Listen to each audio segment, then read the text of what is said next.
Good afternoon. আজকে আমরা টেন্সের একটা খুব সুন্দর পার্ট শিখব।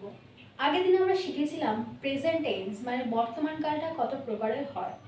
আজকে সেই প্রেজেন্ট টেন্সেরই আগের দিন যে স্ট্রাকচারগুলো আমরা শিখেছিলাম, আগের দিন যে স্ট্রাকচারগুলো জেনেছিলাম যে কীভাবে ইউজ করতে হয়, আজকে সেগুলো ইউসেজই করব। যে বাক্যের কীভাবে প্রয়োগ হয় আর বাক্যের সাথে কীভাবে রিলেটেড কথা কীভাবে এর দ্বারা বলা যেতে পারে, এটাই আজকে আমাদের topic. So let's start with present tense এ আমরা শিখেছিলাম তিনটে নিয়ম, রাইট?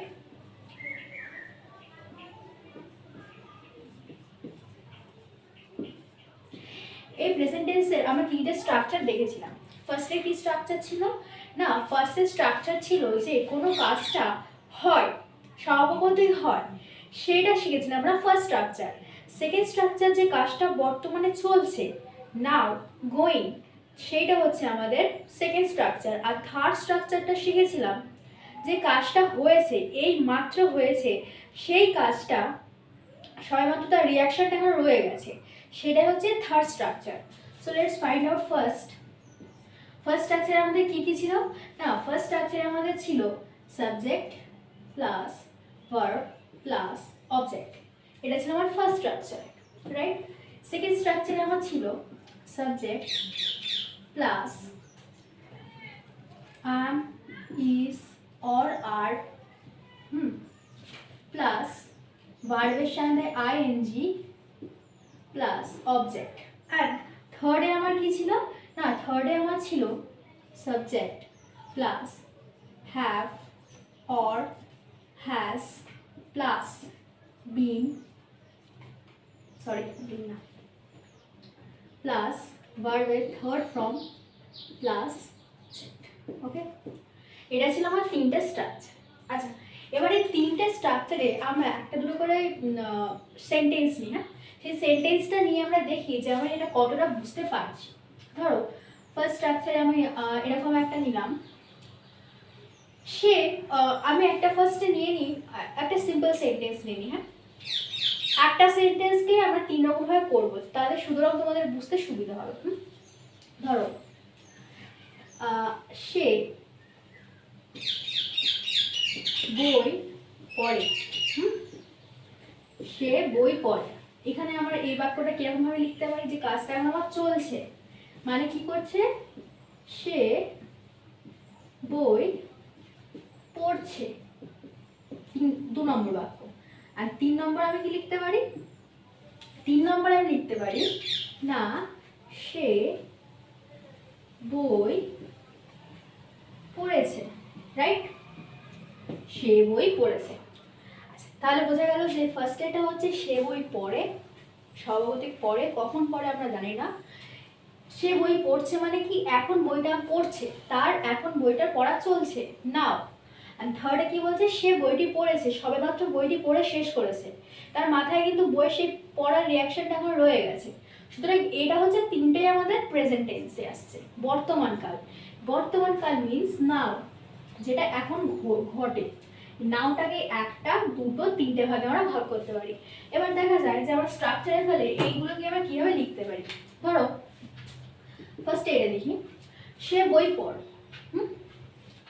ফার্স্টে আমার সাবজেক্ট বসছে, আমরা জানি সাবজেক্ট নাউন আর প্রোনাউন, এটা আমাদের প্রোনাউন হি। এবার আমার বসবে ভার্ব, ভার্বটা এখানে কি পড়ে, ওকে, পড়ে। তাহলে আমার পড়েটা কি হবে, রিড, অবজেক্ট ইজ বই।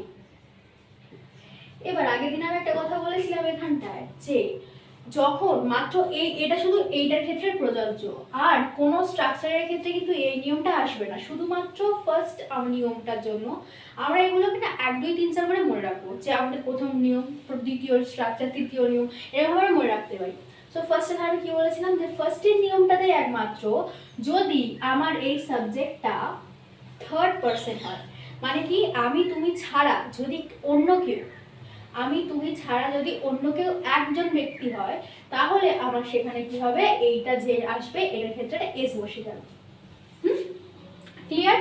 মানে কি যখন আমার এই সাবজেক্টটা তৃতীয় ব্যক্তি একজন থাকবে, এবার যদি আমি বলতাম যে তারা বই পড়ে, তাহলে কিন্তু দে, দে মানেও তো তৃতীয় ব্যক্তি হয়, সে তো আমার সামনে নেই, কিন্তু এক্ষেত্রে কিন্তু রিডস হতো না, বিকজ তারা হচ্ছে অনেক, একজন না। যখন আমার তৃতীয় ব্যক্তি অর্থাৎ আমি তুমি ছাড়া অন্য কেউ একজন ব্যক্তি হবে, তখন আমার এখানে বসবে রিডস। এটাই হচ্ছে এর স্ট্রাকচার। সো এটা বোঝা গেল যে এটার সঙ্গে এটা মিলছে। সেকেন্ড, সে বই পড়ছে, এখন পড়ছে। নাও আমি তাহলে স্ট্রাকচারে ফেলি এটা, তাহলে আমার ফার্স্টে কি সাবজেক্ট বসছে, সে, হি। স্ট্রাকচার পড়ছে, আমি স্যার, আমার এটা হচ্ছে অক্সিলারি ভার্ব। বলেছিলাম ভার্ব পড়ানোর সময় ভার্বটা দুই রকম হয়, মেন ভার্ব হয়, অক্সিলারি ভার্ব হয়। অক্সিলারি ভার্ব আমি স্যার, ওয়াজ ওয়ার বলেছিলাম সেগুলো। এবার ওয়াজ ওয়ার্ডটা কোথায় বসে? ওয়াজ ওয়ার্ডটা বসবে পাস্ট টেন্সের ক্ষেত্রে। পাস্টে যখন আমরা এই নিয়মটা পড়বো তখন আসবে।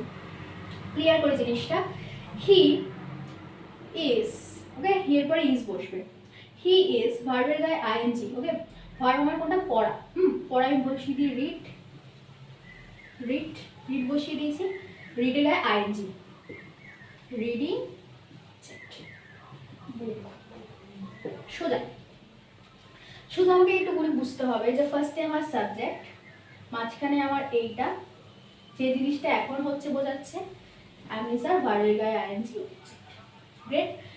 আচ্ছা, এবারে এটা হচ্ছে কি, সে জিনিসটা পড়েছে, রিয়াকশনটা এখনো তার মাথায় আছে। ধরো সে ভাত খেয়েছে, তার পেটটা তখন ভরা থাকবে না। এইটা হচ্ছে আমার এই প্রেজেন্ট টেন্সের 3 নম্বর নিয়ম। কি না, সে জিনিসটা করেছে, সে ভাতটা খেয়েছে, তার পেটটা এখন ভরা আছে, এটাই হবে আমার 3 নম্বর নিয়ম। তাহলে সুতরাং আমার 3 নম্বর স্ট্রাকচারে কি ফেলে কি হবে না, ফার্স্টে সাবজেক্ট হি, হ্যাভ আর হাজের মধ্যে হি এর পরে হ্যাজ, পড়া রিড, রিড, রিডের 3টে ফর্ম, রিড, রেড, রেড। উচ্চারণটা রেড হবে, বানানটা একই থাকবে। এটার একটা লিস্ট পড়লে ভালো হবে, ঠিক আছে? ধরো থার্ড ফর্ম হয়ে গেল অবজেক্ট, বুক। এটা আগের দিন আমরা শিখেছিলাম যে 3টে কীভাবে হয়। আজকে বলে দিলাম 3টের অ্যাপ্লিকেশন কীভাবে হয়। ধরো এবার আরেকটা জিনিস বলে নিই, আর একটা উদাহরণ আমরা নিয়ে নিই। ধরো বলেছে তুমি দিয়ে একটা কথা বলে দিই, তুমি গান করো, ওকে। সুতরাং ফার্স্ট নিয়মের ক্ষেত্রে কী হবে? তুমি গান করো, তুমি গান করছো, তুমি গান করেছো। গেছো কোনো স্টেজে গিয়েছো, তুমি গান করেছো, সবাই খুব খুশি, রিয়াকশন চলছে, এই টেন্স, এইটা এই স্ট্রাকচারে বসবে। তুমি গান করো, ইউ সিং সং, তুমি গান করছো, you are singing the song. আর তুমি গান করেছো, you have sang a song, sang sing sang sung a song, okay. এবারে এই জিনিসগুলোর একটা ছোটো থেকে দিয়ে দেবো। থার্ড ফর্মের এটা একটা পপুলার জিনিসগুলো মুখস্থ করলে হয়ে যায়, এগুলো আস্তে আস্তে চলে আসে থার্ড ফর্মগুলো। ধরো ওয়ার্ডগুলো আমরা যেগুলো জানলাম, ধরো সিং, প্লে, ধরো ইট, ড্রিঙ্ক, এগুলো হচ্ছে ভার্ব। এই ভার্বের থার্ড ফর্মগুলো জানতে হবে। ভার্বের থার্ড ফর্ম মানে কি? একটা হচ্ছে ভার্বের প্রেজেন্ট ফর্ম, সেটা কি না ড্রিঙ্ক, ধরো ড্রিঙ্ক দিয়ে বলি ড্রিঙ্ক। ভার্বের সেকেন্ড ফর্ম ড্র্যাঙ্ক, আর থার্ড ফর্ম মানে পাস্ট পার্টিসিপল ফর্ম, ওই হবে ড্রিঙ্ক, ড্র্যাঙ্ক, ড্রাঙ্ক। এইটাই আমাদের মুখস্থ করতে হবে।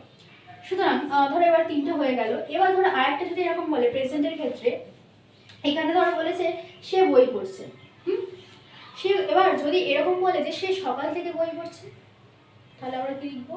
যে ধরো তার পরীক্ষা হয়েছে, সে সকাল থেকে বই পড়ে সন্ধ্যা অবধি বই পড়েছে। সুতরাং যদি বলে সে সকাল থেকে বই পড়ছে, এখানে যদি আমার একটা সকাল অ্যাড হয়ে যায়, সকাল থেকে। টাইম যখন এই নিয়মটার ক্ষেত্রে, এইটার ক্ষেত্রে উল্লেখ করা হবে, তখন এটা একটু চেঞ্জ হয়ে যাবে। দুটোর মধ্যে পার্থক্য হচ্ছে টাইম ডিফারেন্সেসটা। সরি, বই পড়ছে বললাম, এখনো পড়ছে। এই জিনিসটার ক্ষেত্রে কি হবে না, ধরো আমি এটা লিখি, যদি সে, এখানে লিখি সে সকাল থেকে বই পড়ছে, সে সকাল থেকে বই পড়ছে। দুটোর মধ্যে কোনো পার্থক্য নেই, তেমন আমাদের মনে হচ্ছে, আপাত দৃষ্টিতে মনে হচ্ছে দুটো একদম সেম। পড়ছে আর সকাল থেকে পড়ছে তো সেমই হবে না, বাট না। কেন না? সে বই পড়ছে, আমার যখন টাইমের উল্লেখ থাকবে না আমি তখন এই স্ট্রাকচারে ফেলতে পারি। বাট যখনই আমার টাইমটা বলে দেবে সকাল থেকে সন্ধ্যে থেকে বিকাল থেকে, তখন আমার একটা জিনিস লিখতে হবে না, ধরো he has been reading book since morning. বোঝা গেল না? আর একটু ক্ল্যারিফাই করি। আচ্ছা, এই তিনটে নিয়ম তাহলে বোঝা গেল। আমরা এবার থার্ড স্ট্রাকচারের দিকে যাচ্ছি, সরি ফোর্থ স্ট্রাকচার। প্রেজেন্টের মধ্যেই পড়ছে, হ্যাঁ, যেহেতু আমার বলে দিয়েছে যে এখনো জিনিসটা চলছে আমার সকাল থেকে স্টার্ট। এবার অনেকেই বলবে যে এটা তো সকাল যেহেতু বলছে তাহলে সেটা এখানে আমার পাস্ট টেন্স কেন হচ্ছে না? কারণ সেই জিনিসটা সকালে শুরু করলেও এখনো কিন্তু সেটা চলছে, সে কিন্তু সেটা বন্ধ করেনি। দ্যাট ইজ ওয়াই আমরা এখানে কি লিখবো, যেটা প্রেজেন্ট টেন্সের মধ্যে আসবে। ধরো আরেকটা ধরো, মা সকাল থেকে রান্না করছে। ওকে, মা সকাল থেকে রান্না করছে। মা রান্না করছে, মা রান্না করছে মানে কি, মা এখন রান্না করছে। ওকে, সুতরাং আমি সেটাতে সেকেন্ড আমার স্ট্রাকচারটা বসাতে পারি যে মাদার ইজ কুকিং। বাট যখন বলেছে মা সকাল থেকে, আমার টাইম যেহেতু উল্লেখ করে দিয়েছে, সুতরাং আমি সেটাকে কি লিখবো, আমার স্ট্রাকচার আসবে এইটা, কি subject plus have or has plus been plus ভার্বের গায়ে ing প্লাস অবজেক্ট। এটা বোঝা যাচ্ছে যে সেকেন্ড আর থার্ড স্ট্রাকচার যেটা আমাদের ছিল সেই দুটো কম্বাইন করে এটা করা হয়েছে। কেন? ধরো সেকেন্ড স্ট্রাকচার আমার কি ছিল, subject plus am is are, okay, আর থার্ড কি ছিল, সাবজেক্ট প্লাস হ্যাভ। এটা ছিল তো, এটা ছিল সেকেন্ড আর থার্ড। সেকেন্ডে কি বলতো যে সে পড়ছে আর সে পড়েছে, আর এটা কিন্তু দুটো কম্বাইন্ড। ওকে, সে সকাল থেকে রান্না, আমার মা সকাল থেকে রান্না করছে। সুতরাং subject have or has been, কাজটা যেহেতু এখনো চলছে, ভার্বের গায়ে আইএনজি প্লাস অবজেক্ট। স্ট্রাকচারগুলো না মানে জিনিসটা মুখস্থ করার কিছু নেই, জিনিসটা শুধু একটু বুঝতে হবে, লজিক্যাল জিনিসগুলো, যে কেন এই নিয়মটা, এই স্ট্রাকচারটা আমি কোথা থেকে পেলাম, এই স্ট্রাকচার আমি কীভাবে ফেলবো, এটাই হচ্ছে প্রেজেন্ট টেন্সের তাৎপর্য। ওকে, ধরো এবার ধরে দিয়ে এটা আমি লিখি, এটা যদি আমি এবার ইংলিশে ট্রান্সলেট করি, মাদার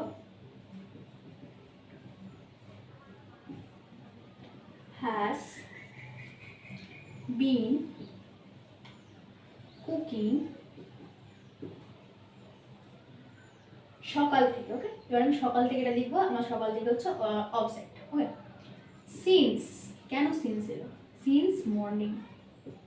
অনেক এখানে বলতে পারে যে সিন্স কেন এলো, ফ্রম কেন এলো না। ফ্রমটা কেন আসেনি, বিকজ যেহেতু আমার সকালে একটা টাইম নির্দিষ্ট করে বলে দিয়েছে যে সকাল, কটা বলেনি কিন্তু, জাস্ট বলেছে সকাল। সুতরাং হচ্ছে আমার সিন্স। ঠিক আছে, আচ্ছা এবার ধরো আরেকটা বাক্য বলি, এটার মতো, আর কোনো স্ট্রাকচারে যাবো না, প্রেজেন্টের এই কটায় আর নেই।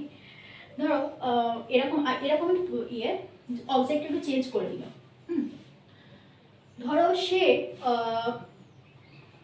ধরো একজন আমেরিকায় গেছে, তাকে বলেছে যে সে 2 বছর ধরে আমেরিকায় রয়েছে।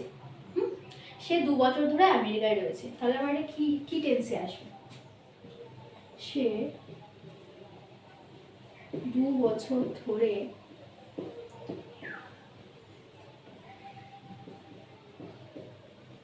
আমেরিকায় বাস করে, সব থেকে ভালো বাস করে।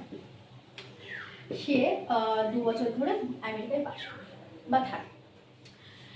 এক্ষেত্রে আমি কিন্তু এটা লিখতে পারি না যে বাস করে থাকে মানেই যে সে আমেরিকায় থাকে, আমার প্রথম রুলসে চলে যাবেন না। যখন দেখতে পাচ্ছি আমার বাস করে বা বাস করছে, মানে সে তখন করছে, সে এখন কন্টিনিউ করছে, যেই আমার টাইম উল্লেখ হয়ে যাবে তখনই আমার 4 নম্বর আমার স্ট্রাকচারে ফেলে দেবো কি না, হি হ্যাজ বিন, ওয়ার্ড কি আমাকে বাস করা, লিভ ইন, বড় জায়গাটায় কি বসে an, in sorry in America, কি বলেছে 2 বছর ধরে, এই জায়গাটা একটু বোঝা আছে না। আমি এখানে সকাল থেকে যখন দিয়েছে আমি এখানে লিখলাম সিন্স মর্নিং, কারণ মর্নিং এর কোনো সময় উল্লেখ করা হয়নি, সেটা 10টাও হতে পারে, সেটা 11টাও হতে পারে, টাইমটা আমি ঠিক জানি না, তাই এখানে সিন্স বসছে সকাল থেকে। বাট এখানে যেহেতু আমাকে টাইম ডিউরেশন বলে দিয়েছে, কি টাইম ডিউরেশন মানে কি আমার বছরটা বলে দিয়েছে, এটা বলেনি যে সে 2023 বা 2022 থেকে থাকছে, এটা বলেনি, যে বলেছে 2 বছর ধরে, টাইম গ্যাপটা বলে দিয়েছে। সে মানে তার মানে আমাকে বুঝে নিতে হবে যে কত। সুতরাং এখানে কি হবে না, এখানে হবে ফর 2 ইয়ার্স। এইটা হচ্ছে একটু এখানে বোঝবার বিষয়। এই যে স্ট্রাকচারটা আমাদের, যে ফোর্থ স্ট্রাকচারটা আমরা শিখলাম, যে যখনই কোনো প্রেজেন্ট টেন্সটা, যে জিনিসটা এখনো চলছে, সঙ্গে সময় উল্লেখ করে দেওয়া থাকবে, সেখানে আমার এই স্ট্রাকচারটুকু বসে যাবে, হ্যাভ আর হ্যাজ বিন, ওয়ার্ডের গায়ে আইএনজি অবজেক্ট। জিনিসটা মোটামুটি ক্লিয়ার। আচ্ছা, ফর এটা একবার বলছি, সিন্স আর ফরের যে ব্যাপারটা, ধরো এখানে আমরা টাইম ডিউরেশন আঁকছি, এটা ধরো 2020, এটা ধরো 2024। ধরো সে বলছে যে সে 2020 থেকে পড়ছে, বা সে 2021 থেকে পড়ছে। এই যখন টাইমটা এইভাবে বলে দেবে না যে থেকে পড়ছে, থেকে, ফ্রম, থেকে, এই ফ্রম আমার এখানে না বসে আমার এখানে বসবে কি সিন্স, সিন্স। আর যদি বলে যে সে এই 4 বছর ধরে পড়ছে, এই যে 4 ইয়ার্সটা ধরে পড়ছে, যদি বলে সে 4 বছর ধরে পড়ছে, টাইম ডিউরেশনটা যখন বলে দেবে তখন আমার সেখানে কি বসবে ফর। এটাই হচ্ছে এটার মধ্যে ডিফারেন্স। সময় প্রথম বলে দিলে বসবে সিন্স, আর টাইম ডিউরেশনটা বলে দেবে ফর, আর স্ট্রাকচার এটাই থাকবে, টাইম ডিউরেশন বলে স্ট্রাকচার এটা। তাহলে 4টে জিনিস আমরা শিখলাম, সাম আপ করি। ফার্স্টে কি, ফার্স্টে জিনিসটা চলে, হয়, চিরসত্য ঘটনা, জিনিসটা আমি পড়ি, আমি পড়ি, ফার্স্ট নিয়মে চলছে, আমি পড়ছি সেকেন্ড নিয়মে চলছে, থার্ড নিয়মে কি বলছে আমি পড়েছি, আমার সময় পড়া হয়ে গেছে, বাট তার রিয়াকশনটা রয়ে গেছে, পড়াটা আমার মাথায় ঢুকে গেছে। আর লাস্ট কাছে কি শিখলাম না, আমি সকাল থেকে পড়ছি, মানে আমার টাইমটা বলে দিয়েছে, এটা হচ্ছে আমার ফোর্থ নিয়ম। তো প্রেজেন্ট টেন্সের আজকে এই অবধি। অ্যাপ্লিকেশন যত রকম অ্যাপ্লিকেশনে বলে দিয়েছি, এইটুকুনির মধ্যেই জিনিসটাকে নিয়ে একটা সেন্টেন্স নাও, সেন্টেন্সটা 4টে স্ট্রাকচারে ফেলো, স্ট্রাকচারে নিজে নিজেই ফেলতে হবে, ফেলে শুধুমাত্র এই জিনিসগুলো, এই যে 4টে স্ট্রাকচার আমি শেখালাম সেই স্ট্রাকচারগুলো অ্যাপ্লাই করো, দেখবে জিনিসটা আরও অনেকটা বেটার হয়ে যাচ্ছে। সো আজকের মধ্যে থ্যাংক ইউ।